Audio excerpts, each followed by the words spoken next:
Hello. Dennis, you greeted me before I was live. I was like, wait, can you guys see me adjusting all my lights and things? Uh, that would be alarming because I probably looked like this. Anyway, so welcome to the live stream. This is Kim, and I'm glad to be here with you to have some iced coffee and talk about whatever it is that y'all want to talk about. I don't know if you can see that I have like a little red circle on my forehead. It's not too bad today. I usually wear a hat when it's sunny out, and then it was so nice the other day, and I didn't have my hat on, and I went out, and I realized my forehead is like virgin skin. It's like not used to seeing the sun, so it was like, oh, let's get like just like a little circle of red on the forehead. Anyway, I'm glad to be here with you guys. We are broadcasting on YouTube and Facebook via StreamYard. We're still not seeing that many people joining us.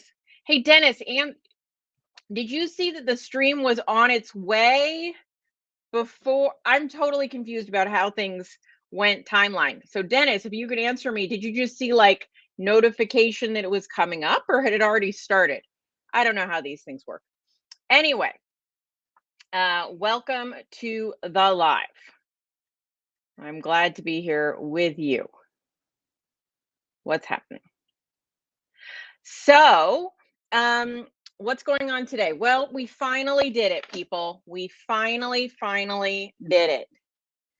This, you might see this says not for resale on it because this is the copy we got in advance, but Common Sense Labs, the book, is now on Amazon. So, yeah, we had a publisher of the book for a while that was doing the shipping and printing, I guess, more the printing shipping, not the public. Anyway, you know, small things. Oh, okay. Hey, Dennis. Hey, Amy. Okay, so it hadn't started yet. You were hovering. So, so your book will not have a gray line on it. I haven't even gotten my official copy yet, but it should be coming. But the book is on Amazon. So some of you might be in a little in between, right? You may have ordered it before it went on Amazon and you're still waiting for your book, but it'll be there. So we're finishing out the books with the old publisher. But if you order from here forward and you want to order the hard copy, the physical thingy, then you want to order it on Amazon. But we still have the digital download available at commonsenselabsbook.com. And if you don't have to find it on Amazon if you don't want to, go to commonsenselabsbook.com. There's a button that says buy on Amazon. And so you only have to remember that one address. If you're like, I can't find it on Amazon, because it takes Amazon a while to start populating things in the search field. Like I tried to search for the book yesterday and I couldn't find it. But then if I had the link, I could find it. So if you go to commonsenselabsbook.com, like it's always been, it'll take you to Amazon if you click on the physical book there. Now, the digital download is still just a download directly to your computer. But yes, to answer the question, we are working on a Kindle version. Here's the deal. When we put it up on Kindle, essentially what you got, I'll show you what you would get when we put it up on Kindle because of how the book is formatted. Let me get it for you. No, that's not it. I'll show you.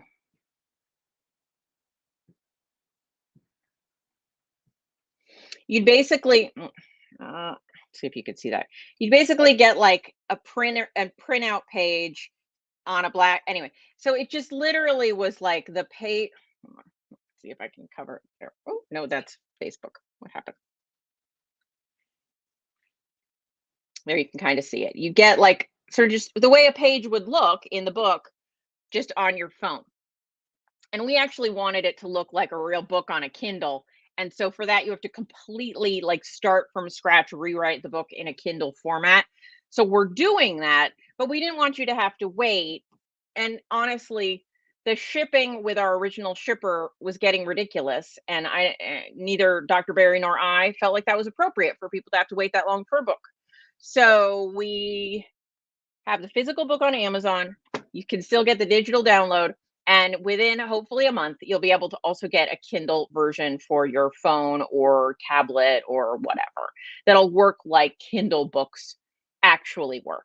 So hopefully that will be useful for everyone and a big load off of everyone's mind over here. So hopefully that'll work well.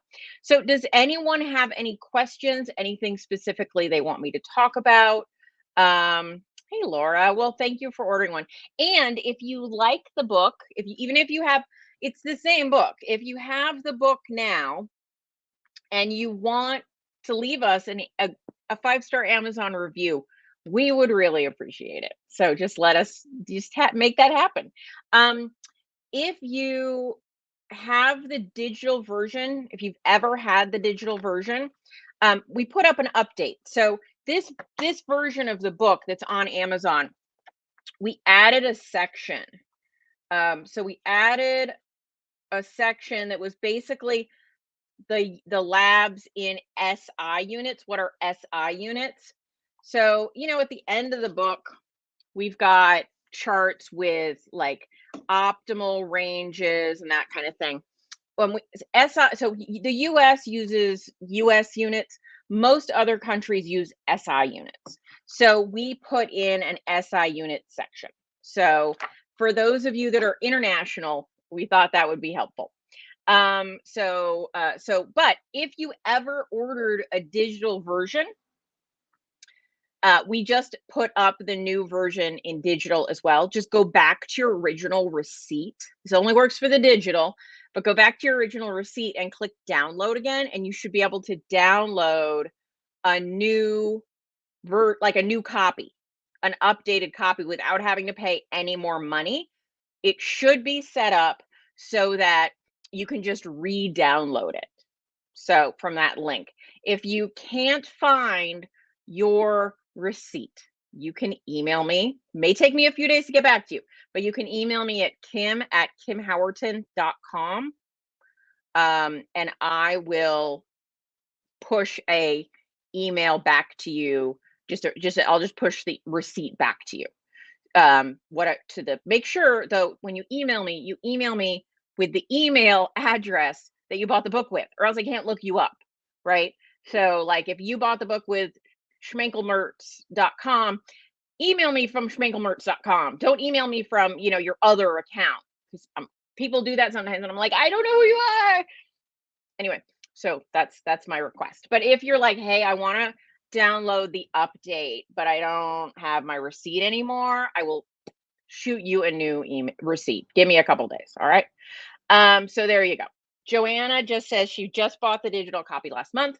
So that would apply. Joanna, you did have a relatively recent version, but if you want the most updated version, and this is true anytime I offer an update, at least while we're using that system, you can just hit download on your receipt again, and you'll get a new digital copy. This does not apply to physical copies. It's just not possible with physical copies to instantly download them that way. And that'll be true, I believe, of Kindle. Once Kindle works, if we ever do an update for Kindle, they allow you to I think. I'll have to check on that. That's a Kindle rule. All right, a little more iced coffee. Selena says, have I seen a correlation with hypothyroidism and elevated A1C levels? I certainly see hypothyroidism affecting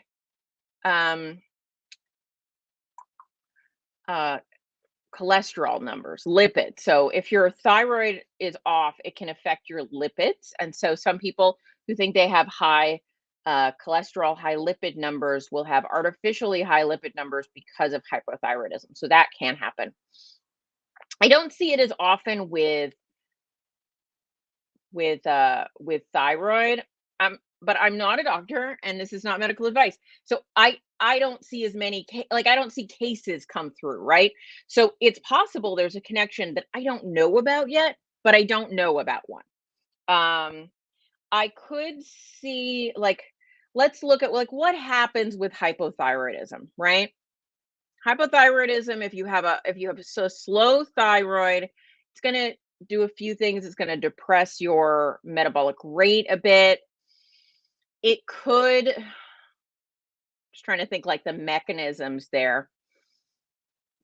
Not that I know of is going to be my answer, Selena. Are you experiencing elevated A1C levels? So if you're ever experiencing, and I know you made a comment on one of my posts, if you're ever experiencing elevated A1C levels, the first thing I would do is to try and figure out if you actually have an elevated average glucose. So one of the things that people generally know is A1C. Another name for A1C is actually EAG, estimated average glucose. The issue, though, is that how we calculate an A1C is that we're looking at how glycated a certain type of hemoglobin molecule is. And glycation is like, think about it, it's like how much glucose is stuck on, right? And um, and so for them to come up with that estimated average, what they do is they do a calculation based on the average red blood cell life. Now, men and women actually have different like I think it's are shorter lived and women's are longer lived. I might have that backwards. But it's like there's like 10 days difference on average. Um and then about 33% of the population has an inaccurate A1C. A third of the population has an inaccurate A1C. So, if you think you're one of those people, the first thing to do is maybe do some regular blood sugar monitoring. By monitoring your blood sugar throughout the day, you can evaluate. You can be like, hey, my A1C is 7.9, giving some extreme examples here, which calculates to an average glucose well above, I think, 200, if I remember right. Um, and and you're like, but but my but my average glucose is like 104. Like when I look throughout the day and I average out my glucose. Well, those things are discordant. They don't match up, which would indicate something's wrong with your A1C, which doesn't mean there's anything wrong with you. It means something is true of your body, that the A1C is not a trustable resource in terms of average blood glucose. And so if your A1C is significantly higher than you see your blood sugars, and the way you could do that is regular monitoring with a glucometer or getting a continuous glucose monitor, and then comparing. And the other thing is you can run some tests. There's a test called a glucosamine, and there's also a test called glycated albumin. Now, a glycated albumin is the one that Dr. Berry likes. I only recently found out about it, but these are tests that you can that look at a shorter time span. And if you are one of the 33% of the population that has an inaccurate A1C, these are other tests that can look at, is my A1C somewhat accurate? I had a client who had a very low A1C and her average blood sugars didn't seem to match. She had higher blood sugars than her A1C would indicate. She actually got the glucosamine, which is an alter there. So a glycated albumin is actually a sub measure, I think, of the glucosamine, but the glucosamine told her that her average glucose was that like her A1C should have been like a 6, but it was actually showing up as like a 5. And so it pointed her to the fact that something is off about her red blood cell life. And so the calculation wasn't accurate for her. And so her A1C wasn't accurate. So if you're somebody who's having inaccurate, if you're like this doesn't match, right? If you're getting that information between your average blood sugar that you monitor and your A1C number, then I would personally, if it was me, run a glycated albumin and or a fructosamine, um, and and then get those done. So and then you can compare. So, all right. What other questions do we have? Oh, I got one from Laura. Laura, do I think this way of eating, keto, ketovore, carnivore, would help someone with psoriatic arthritis? Any recommendations? Yeah, I do. So, psoriatic arthritis is, I believe, autoimmune in nature, right? And so, any kind of autoimmune, because there are some forms of arthritis that, no problem, Lisa. There are some forms of um, arthritis that have to do not with an autoimmune condition. But I believe psoriatic arthritis is an autoimmune related arthritic condition. And any autoimmune condition, inflammation is going to be part of that picture. And being in optimal health is going to be a part of that picture. So, doing everything you can to reduce inflammation and be in better health. So whether you want to go the carnivore route, the ketovore route, or the keto route, kind of depends. So um, when you go into ketosis, you are beta hydroxybutyrate is the primary blood ketone, right? Probably have heard of that, beta hydroxybutyrate. And beta hydroxybutyrate is a anti-inflammatory signaling properties. So for someone who's trying to reduce inflammation or deal with something like an autoimmune condition or a condition where inflammation is going to affect the outcome, which is like every condition, then I would say you definitely would want to try being in ketosis. Not every single person who's carnivore is in ketosis, but most are. Certainly, if you're a high fat carnivore, you're going to be. And so, beyond that, I mean, there's just a thing that you're going to have to evaluate with them, or rather, they're going to have to evaluate because they're an adult and it's just themselves. Is that they're going to need to um, want to do the diet, right? They're going to need to, you're going to need them. Words, Kim, words. They're going to need to be able to stick with it. And so whether they want to, maybe they don't want to do carnivore, maybe, so that's going to come into play. But there is some good evidence that being in ketosis, making ketones, and eating a diet that does not increase inflammation, that's, whole, real foods, and is supporting better blood sugars and all that kind of stuff, then that those are all going to be beneficial. And then the second part is that just person to person, there are certain foods that their body tolerates better than others. And so they're probably, even if they're going to go like keto or ketovore rather than full carnivore, they want to sort of navigate those waters to stick to the foods that their body tolerates well, that doesn't cause more reactions. And so they may want to do something of an elimination diet to help them come up with what that best looks like. Oh, Selena provided a study about elevated A1C and hypothyroidism. Thanks, Selena. I will do some research on that.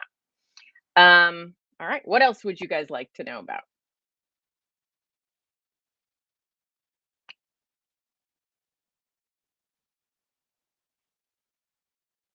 No, that's just dead air. That's not exciting. All right. So, what else is going on in the world? It's my birthday tomorrow. So, happy birthday to me. And I made this incredible sauce today. So good. It's a soubise, I believe it's called. Which is a sweet onion sauce. And I guess the original recipe was made with a bechamel sauce, but I don't do the bechamel. There's flour involved, whatever. But more modern days, most people just make it with onions and cream. So I'll put a post up, but it's so good. You basically cook a lot of onions. You slice up a lot of onions and you cook them in a lot of butter, and you want to cook them low and slow because I mean it doesn't really matter, but the sauce is supposed to be like a pretty white color, and if you cook your onions a little too caramelized, they're going to be brown. So you want to keep the onions white. But again, if you don't care about the color, it doesn't matter. But so it like you're cooking onions for like 20 minutes. It is a long, slow cook. You get them totally translucent in a good amount of butter, and then you cool them enough so you don't break your blender. Put them in the blender with cream, and you just blend that together until it's totally smooth, and you strain it. I cooked it down some more to see if it would thicken more. It didn't really change that much, but I did a lot of onions. So traditionally, you do something like 2 onions with like 1.5 to 2 cups of cream. I did 2 onions with like 1 cup of cream. Because if you ever follow Indian cooking, they use onion, pureed onion, as a thickener.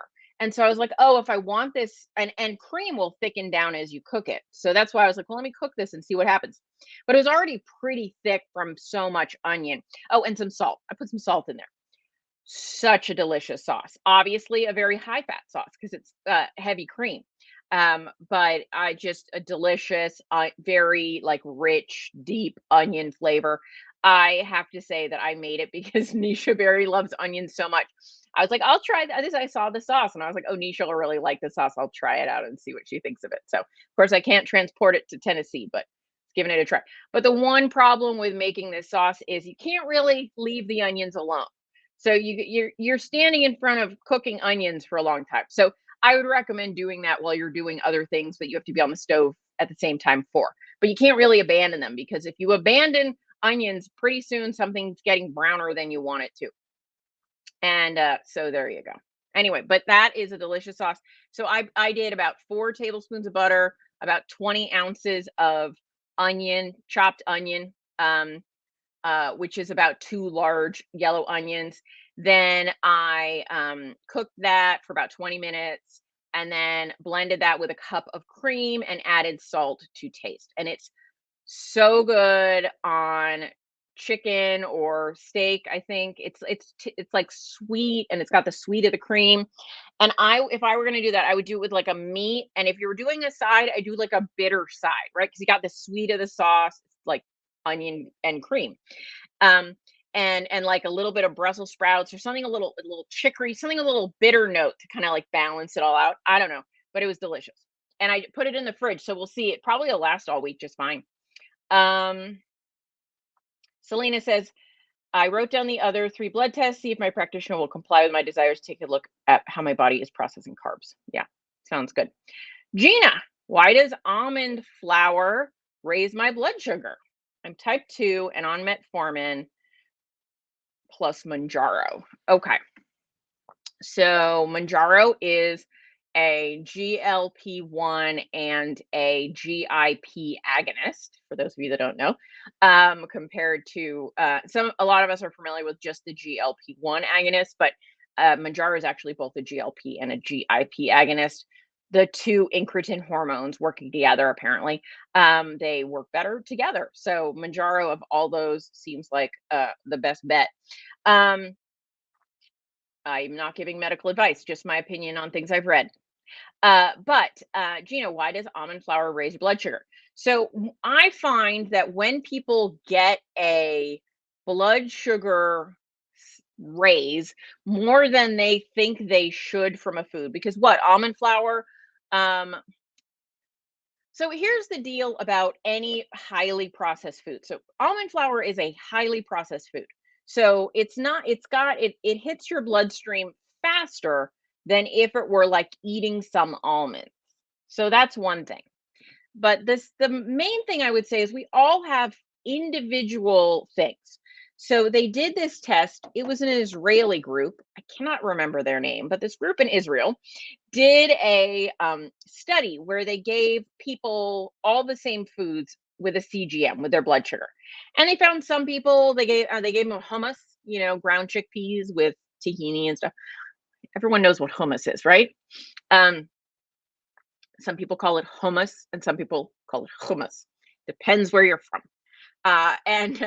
So if you have hummus and you eat it, they gave it to a bunch of people, and some people's blood sugar went through the roof, and some people had like no blood sugar spike. They gave bananas. Some people went through the roof. Some people were pretty standard. Some people were like, "Wow, a thing that shouldn't raise my blood sugar did, and a thing that should didn't." Right, and so they found there's actually a fair amount of bio individuality, and why that is?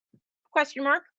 Some people argue that if you have a sensitivity to that food, maybe you have a bit of a food sensitivity to almonds or almond flour or whatever, and so that's raising cortisol levels, and that raising cortisol is going to raise your blood sugar. So that's one possibility. But I think the easiest answer is if you notice a specific food raises your blood sugar, it's probably just time to get it out of your diet if that's going to be an issue for you. So alternatives, question mark, does coconut flour do the same thing to you? Maybe switch to things made with coconut flour instead of almond flour.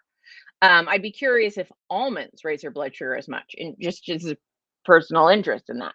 But I'd say at the end of the day, we could go into like maybe the whys and the what fors. It's not so much probably about the macros. Like almonds, I think are 6 grams of total carbs per ounce, if I remember correctly. So not a lot of carbs, there. And then is it like, are you trying it with just pure almond flour, nothing else? It might be something else that you tend to pair with the almond flour. But at the end of the day, we're all a little bit bio individual, and there are going to be certain foods that raise our blood sugar more than others. And if you find one intolerably high, it's just not a food for you. There are alternative flours, there are alternative nuts, there are alternative foods. So I would just work around that and just maybe consider that you're intolerant to almonds or almond flour, depending on that. Um, Selena said, keto homemade treats raise my blood sugar when I ate them without a sufficient protein to slow the absorption of the ingredients. Yeah.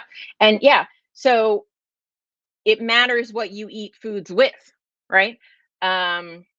Gina says, yeah, they raise it just as much. So yeah, I would say, Gina, it sounds like you are, for whatever reason, intolerant of nuts. I don't mean you're allergic, and I don't know if it's a true intolerance, in terms of like it's causing some autoimmune response or something like that. I don't know. I'm not inside your body. But I would say if like I would say, like, what's the outcome? Oh, when I eat this, X happens. Am I okay with X? Then keep eating it. If I'm not okay with X, you need to stop eating it. Right. And so I would say, and you eat it in a meal, you're not eating alone. Let's say almond flour is not for you. And you say you pair it with meat as a cornbread. So I would look for an alternative cornbread recipe that doesn't use almond flour.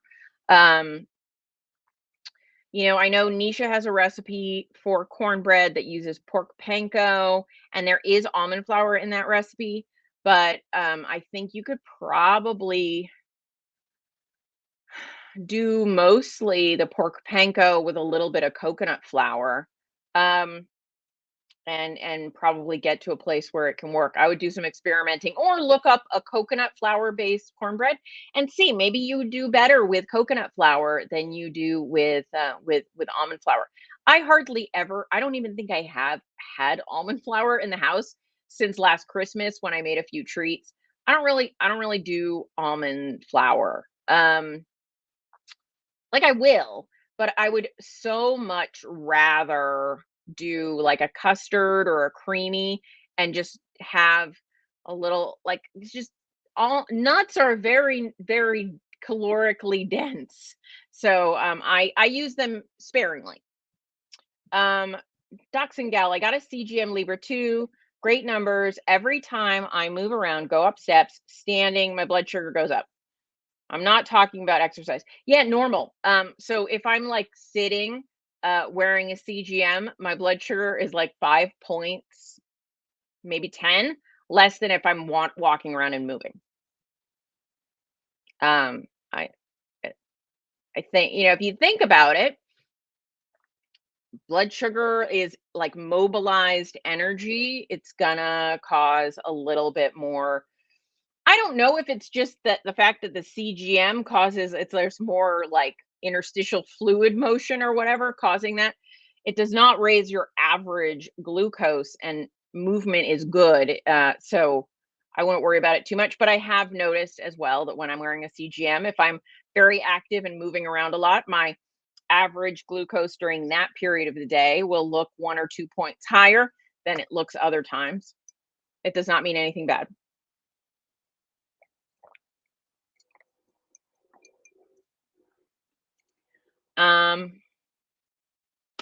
What else? Susan says, me too. Too many nuts raises my blood sugar by themselves, but a reasonable serving with protein and fat is fine. Yeah. So I will often have, like, I have some nuts in the freezer, so I might chop up a half ounce of nuts and throw them on some yogurt or something, you know, when I'm making a yogurt bowl. So I think nuts can be a great thing. They're just really easy to overdo, and nobody needs to sit and eat cookies made with nut flour all day. So I try and incorporate them into a meal more. And I know what Gina was saying. She makes it with cornbread to eat with meat, which is totally reasonable to do, but it's just your body doesn't really love almond flour or almonds. So there you go. All right. What else should we talk about today? What else? I'm knocking things over. So this is Nisha and my holiday table book. I'm going to be redoing this one as well for Amazon this winter. Just keep your eye out. So just so you know. And I'm the on the computer girl on these, just so in case that wasn't clear. So blame me for any delays. It's my job. But oh yeah. Why was I pulling this out? I was like, why was I pulling this out? Because the cornbread is in here. So let me find it because it's Nisha's cornbread. I don't know if you're using that recipe, but oh my gosh, there's some good. I'm like, oh, there's some good recipes in here. Let me find Nisha's corn. Where is Nisha's cornbread? I don't remember where it is in this book.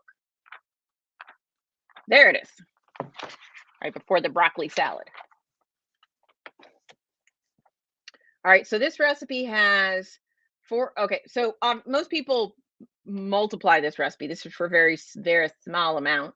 4 tablespoons pork panko, 4 teaspoons coconut flour, 2 tablespoons almond flour. So if I were trying to make this recipe without almond flour in it, I would probably do 4 tablespoons pork panko and 2 tablespoons coconut flour as the flours. That's probably the substitution I would need. I would do. Might take an experiment or two, but Docs and Gals says, I was excited to see you at the Baltimore conference, but no Kim. They never explained it. I'm so sorry about that. I probably should have gone out there. I wasn't. I hope they would say something, but they probably didn't know what to say. I had a family emergency, and death in the family, so I last minute had to reroute. And so I'm so sorry that I wasn't able to be there with you guys, but it was just a really it was going to be a really bad time for me to go to the other side of the country with what was going on family wise, and I was a bit of a mess that week too, given all the turmoil. So I apologize for not being there. I hope you had a wonderful time, and I definitely wish I would have much preferred to be hanging out with you guys than dealing with yeah, stuff. But everything is okay now. Back to life, and but you know, people are complicated, and things unfortunately come up. So anyway, um, all right. Oh, Selena says I have used a combination of half coconut flour and half ground flax seeds to replace almond flour. That sounds good. Also, I would say Sugar Free Mom is a recipe creator, and I know she has quite a few nut-free recipes. So she might have something that is useful for you as well, because I think she has a kid with a nut sensitivity. So I know I've seen her do some nut-free recipes, and coconut flour, not a nut. Coconut, even though it has nut in the name, not a nut. So that's why that will work for a lot of people. All right. Ooh, I got a new product, you guys. Okay. So I saw it online and it's so weird, but a cheese powder that's collagen powder. Oh, thanks, Selena. Selena just put in the chat. I'll pull this up. Um, I got this powder from a company. Oh gosh, what's it, the company? Now I can't remember anything when I'm on here with you guys. I'll find it. What, what is the name? I have it in a recipe. That's why I'm looking for it.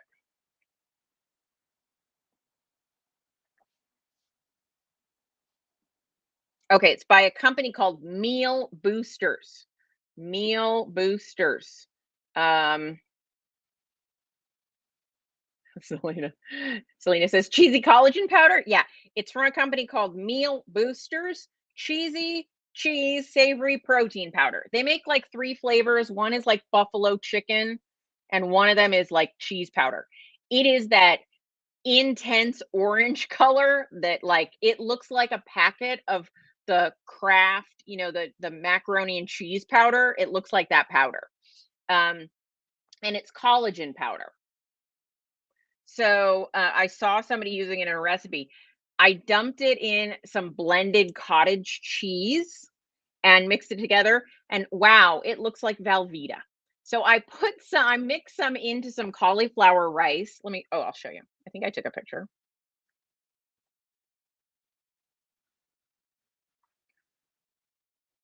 So I mixed some into some cauliflower rice and made and some little broccoli snippets. Cheesy rice there. So anyway, it's collagen powder that tastes cheesy. So if you are a cheese fanatic, hold on, look it up right here. I have no, I'll put a link in. Let me grab it. I have no affiliation. I have no link. Hold on, let me see if I can get the nutrition for you.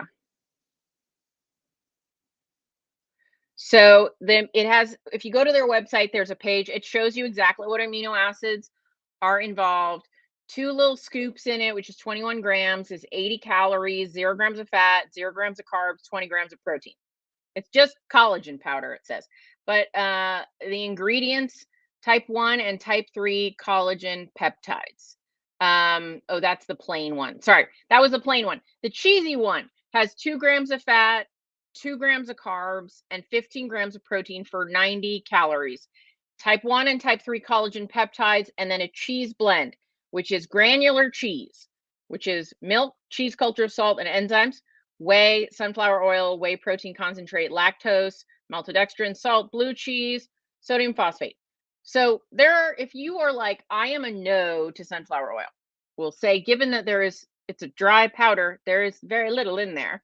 So if you're like 100% clean, you may not like it, but it's basically cheese powder and collagen. And so up to you if you like. I'm not. I used to be like the clean police. I'm not anymore. Do I think of this as like insanely dirty? No. The amounts of those kinds of things in there are going to be pretty darn small. But again, you do you. Do not police others. Just police yourself. Um, and so it's a cheese powder. You can also get cheese powder, but this one is a collagen protein cheese powder. And so I mixed it with blended cottage cheese, and it made it that like Velveeta. What was the kind of wet cheese that came in a little jar that your mom used to pour on broccoli? What was that? I can't remember what that was called. Anybody? Anybody? It looks just like that when you mix it with blended cottage cheese. But I saw a woman, I think it's Low Calorie Queen on Cheese Whiz. There you go. Low Calorie Queen on Instagram made queso dip with that blended cottage cheese and this cheese powder. And I was like, there's got to be things one can do with that. Obviously, there's very little fat when you just do cottage cheese and that. And so what I did is I cooked the vegetables that I poured it on with some butter. You can also use like Good culture comes in 2%, comes in 4%, and comes in 6% fat. So depending on how much fat you want, you can get different levels. But if you're like, I want some junk food that isn't really junk food, I would say that that qualifies. And then, spice it up with, I like a little onion powder in it. It doesn't have a lot of flavor. It's just sort of salty and slightly cheesy, which makes sense. But it definitely makes a very smooth uh, cheese dip thing with the cottage cheese blended. Bonnie asked a great question. What is collagen good for? Oh, I was going to put the link in here. Sorry, I forgot. Let me pop that on screen. Show. There we go. So collagen is not good for muscle. I'll say it that way. So protein is a collection of amino acids, right? So there are 20 amino acids. Of them, 9 are considered essential. Um, why are they called essential? Essential means it is essential that we eat them because we do not make them. Because we can make many amino acids by combining other amino acids, but you can't make these. So you're going to be needing to eat them. Now, muscle meat is a great source of these proteins. So proteins, again, are groups of amino acids. You'll often hear the term incomplete protein, which basically means it does not contain all of the essential amino acids. So collagen protein does not contain all of the amino acids, which means that if you were trying to rely solely on collagen protein for your protein needs, you would die. You would actually die. But so don't do that. Uh, However, that doesn't mean collagen protein is bad for you. It just means it doesn't check all the boxes. It is deficient in leucine. Why is leucine so important? Leucine is so important because it is actually like the linchpin amino acid for muscle growth. So if you're using collagen protein powder, don't use it for anything where you think, I'm going to get a muscular benefit from this, really, because it's deficient there. What is collagen protein good for, though? It kind of fills in the gaps on some proteins that we might not be getting as much of, specifically glycine, which is really good for your stomach lining, your digestive tract, hair, skin, and nails. So, collagen protein is a useful protein. It's not a not useful protein, but it's not, I would say, of all of the protein powders you could buy, it's probably the least like across the board beneficial. So I consider it more of a supplemental protein than a base need protein, if that makes sense. But, you know, not against its use in any way. I've got some clients that find their hair, skin, and nails seem healthier when they use collagen protein. It's still debated if that is scientifically proven, but it's certainly not bad for you. And so, if you're getting plenty of protein from complete protein sources, so like, excuse me, the cheese sauce I made, right? That's this collagen protein mixed with a good amount of cottage cheese. Cottage cheese is a complete protein. It's a dairy protein, very high in casein, has a little bit of whey in it. You mix in the collagen, and it's a great protein source because you've mixed it all together and you've got both the kinds of proteins that support your muscular needs and your overall body needs and all the protein needs in your body, and then a little bit of extra collagen as a little bonus boost. So if you're somebody that's like really low in terms of protein, you eat a fairly low protein diet, then I would say you need to be cautious to make sure you're not over inflating the benefit you're getting from collagen protein. Like I have some people who are like, "Oh, I don't eat very much meat, but that's okay. I add collagen protein to my coffee." And I'm like, "Danger, Will Robinson, danger," because you're not getting as much out of that collagen as you need. But if you're like, I eat scrambled eggs for breakfast and a steak for lunch and a burger for dinner, I'm going to be like, well, you're getting all the protein your body needs. Certainly not a problem to throw in some extra with the collagen protein. So that's the way I look at it. So collagen is very high in like things that are made with bones and connective tissue. Bone broth, pork rinds are high in collagen, right? Chicken wings, where you're like eating the little nibbly parts, the connective tissue, that's very high in collagen. And so I would say, do we need collagen protein in our life? Like, do we need to add a protein powder? No, no, no. Of I think some people I think do need supplemental ways to get more protein in their diet. But I would go for complete proteins before I'd go for collagen proteins. But like I said, if you're covered on complete proteins, throwing a little collagen protein in the mix isn't going to hurt anything and might be of benefit for some people. So hopefully that answered that question. All right, guys, I think we're going to wrap it up for the night. Thank you for joining me. I've been happy to speak at you and answer your questions. If you need me, you know where to find me. I'm on all the socials. And I will. Oh, Bonnie says you do the little knuckles on chicken wings. Right. Those are super high in collagen protein. Think collagen protein, connective tissue protein, right? Any connective tissue you're eating on an animal, you're getting a good amount of collagen. All right. Bye guys. Take care.